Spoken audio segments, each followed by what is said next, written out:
तो आ गए हैं हम भारत शासन अधिनियम 1858 पे। ठीक है, तो ध्यान से सुनिएगा दोस्तों, बहुत ही इम्पॉर्टेंट है। ठीक है, ये वीडियो आपके लिए बहुत ही इम्पॉर्टेंट होने वाला है क्योंकि कई क्वेश्चन आपके इससे बनते हैं।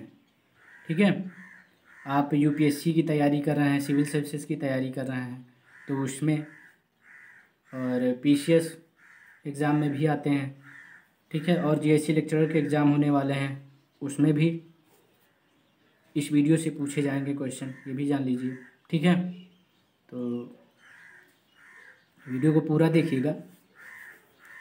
तो चलिए बात करते हैं भारत शासन अधिनियम 1858 पे।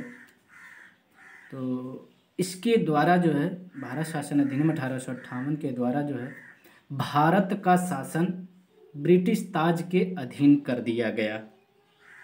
सबसे पहली बात तो यही है कि भारत शासन अधिनियम जब 1858 लागू किया गया था तो इसके आते ही जो है भारत का शासन ब्रिटिश ताज के अधीन कर दिया गया।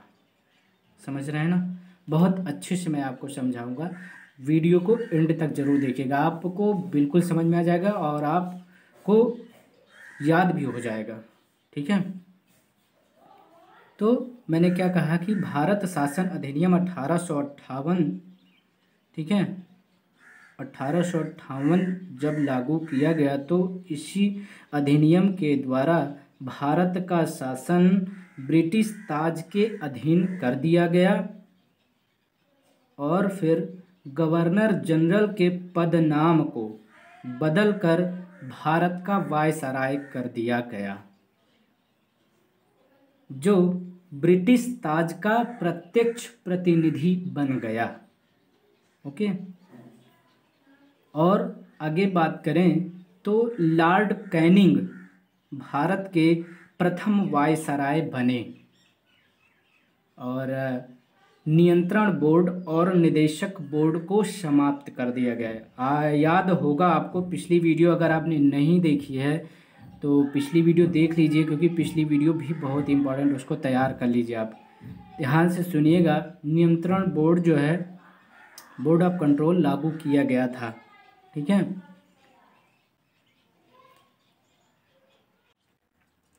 तो मैंने क्या कहा कि नियंत्रण बोर्ड और निदेशक बोर्ड को समाप्त कर दिया गया।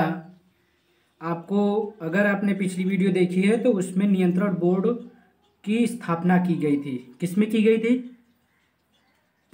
Pitt's India act. ठीक है,